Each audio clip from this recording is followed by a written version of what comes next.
The United Colonies, or UC, is a centralized republic of settled planets, the first of two major human governments in the stars. It's militarized, it's powerful, it's replete with bureaucratic red tape, and its long arm of the law is made up of volunteers known as the Vanguard. The capital city of the United Colonies is New Atlantis, located on the planet Jemison in the Alpha Centauri system. The governing body, known as the Military, Administrative, and Scientific Triumvirate, or MAST, is a highly bureaucratic and corrupted institution that makes all decisions that govern the settlements under the UC banner, ultimately answering to the highest authority of the UC, the Cabinet. One is not born a UC citizen, even if born in its territory. It is through service in one of the three pillars of the UC, either scientific, administrative, or military, that one earns the right to citizenship. According to the narrative taught in the settled systems under the UC, and that many considered dubious, the creation of the United Colonies stemmed from a united effort of all governments of Earth to colonize the stars. In 2150, 100 years after humankind set foot on Mars for the first time, humanity learned that Earth's magnetosphere could collapse sometime in the next half-century, eliminating all life on the planet. Decisive action was imperative, yet the secure transportation of an entire civilization necessitated a novel form of cooperation, courage, and unity. What the United Colonies failed to explain in their propaganda is that humans were living in space since 2100. And the UC was formed 3 years after the first human set foot on Alpha Centauri, in the first of many colony ships, the Galileo, touching down on what later would become the capital of the UC systems, Jemison. Why the Vanguard Museum at New Atlantis explains a slightly different story is a fact to consider in understanding its nature. However, not all humans expanding into the galaxy considered living under the highly militarized boot of the UC something sustainable in the long term. Some craved independence. Pressure from revolting separatists who were tired of supporting the UC's army with their hard-earned resources gave way to the Centaurus Proclamation in 2161, which granted UC citizens the right to settle distant worlds and form their own sovereign powers. Many separatists organized into the Freestar Collective, formally established in 2189. This was shortly followed by House Va'Run revealing themselves to the universe in 2230. Some smaller factions decided to remain independent from any government and to find their own place among the stars. In 2495, the United Colonies placed a medical star station named the Clinic into orbit around the planet Deepala in the Nerion system, back then part of the League of Independent Settlers, a faction formed in opposition to being governed by any of the established major governments. The Nerion settlers strongly objected to the construction of the medical station, insisting that the United Colonies remove it, viewing it as an effort to assimilate the Nerion system into the UC. After the UC declined to comply, Nerion settlers held a vote to join the Freestar Collective for protection. Faced with a mobilization of Freestar troops to defend the Nerion system, the UC sent a fleet to the system. This decision marked the onset of the Nerion War, a conflict between the UC and the Freestar Collective over control of the Nerion system. The inhumane actions of the UC during this war turned its own citizens against their government, and no propagandistic effort could avoid it. The United Colonies had no other choice than to end the war by recognizing Nerion as a member of the Freestar Collective, and giving up control of the medical station. Both parties signed the Peace Treaty of Nerion, the first document to formalize the term settled systems to describe the region of the galaxy where humans live, and which limited the number of systems that each faction could control to 3 each. Beginning in 2240, the United Colonies were again involved in conflict. House Va'Run forces declared all-out war on the UC and the Freestar Collective, initiating the Serpent's Crusade, which lasted the next 23 years until the death of House Va'Run's founder. There remain, however, select members of House Va'Run, known as Zealots, who refuse to recognize the cessation of hostilities established by their leaders. The struggle between Va'Run, Zealots, and the UC continues until today. After the Nerion War and the Serpent Crusade, the United Colonies lived a period of prosperity. During its golden days, a significant scientific initiative was launched with the aim of creating an army of clones fashioned after the most eminent minds within the UC.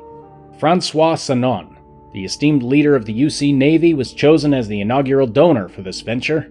These clones were nurtured by families comprised of scholars and tacticians and received their education in the most preeminent scientific and military institutions of the UC. When the colony war started shortly thereafter, most clones were sent to war, never to return. The biggest conflict in the history of the settled systems, the colony war between the UC and the Freestar Collective, started in 2308 in Vesta's Pride. The treaty agreed upon at the end of the Nerion War stipulated that the Freestar Collective could only control 3 systems. When they established a colony in the Lunara system, contrary to the agreement, the UC viewed it as a breach of the treaty. In response, the UC proceeded to destroy the Freestar colony on the planet Vesta in Lunara, triggering the onset of the colony war. Sparing no expense to win the war, the UC created the Xeno-Warfare Project, a program with a singular goal: to find the deadliest, most terrifying aliens in the galaxy, engineer them for combat efficiency, and have them fight on the side of the UC. This program was headed by Hadrian Sanon, the only clone of Francois Sanon that was not sent to the ranks, and her assistant, Dr. Walker. They established a scientific outpost in the Martian city of Cydonia. The program was a success, and soon engineered versions of 2 alien creatures, terrormorphs and sirens, were deployed into battle along with the UC Marine unit based on Mars, called the Red Devils, who were the handlers for the UC xenoweapons.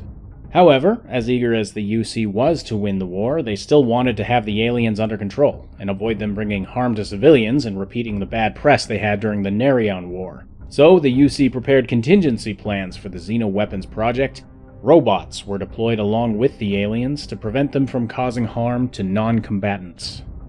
However, keeping terrormorphs as pets turned out to be more challenging than UC scientists anticipated. During the colony war, it was not known how terrormorphs reproduce, or how they move between planets. Shortly before the end of the war, a rogue swarm of terrormorphs attacked the spaceport of the UC city of Londinion in the Ptoleman system, a supply center for the UC's war efforts. Waves of the creatures appeared out of nowhere, and the city was quickly overwhelmed. Later investigations suggested that the sudden plague of terrormorphs on Londinion was the consequence of the actions of the United Colonies. When the UC ran low on synthetic foods during the colony war, an alien creature called Aciles was chosen to fill in the gaps. The species was harvested nearly to extinction by the UC, and Londinion was the central hub for Aciles processing. Aciles are natural predators of terrormorphs. Drastically reducing the population of Aciles allowed terrormorphs to reproduce without control. The swarms of creatures proved to be unstoppable and drained way too many resources from the UC Navy to combat them in Londinion. So Admiral Francois Sanon gave the order to destroy the Londinian spaceport, sacrificing its civilians and ending all efforts at evacuation, sealing off the city from the galaxy at large. What the UC didn't know is that Admiral Sanon discovered the secret on how terrormorphs originate and move between planets, and decided to bury this secret along with Londinion. The definitive battle to end the colony war was the Battle of Cheyenne.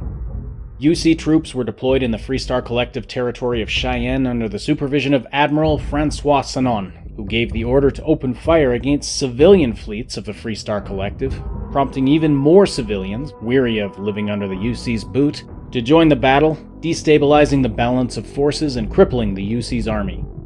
The Battle of Cheyenne marked the end of the colony war in 2311. After the war, the Freestar Collective proposed terms for peace, a substantial reduction in standing forces, the prohibition of xenoweapons and mech warfare, and the restriction of research related to these technologies to cases of dire emergency. Additionally, any engineered aliens created for the xenoweapons project were to be destroyed.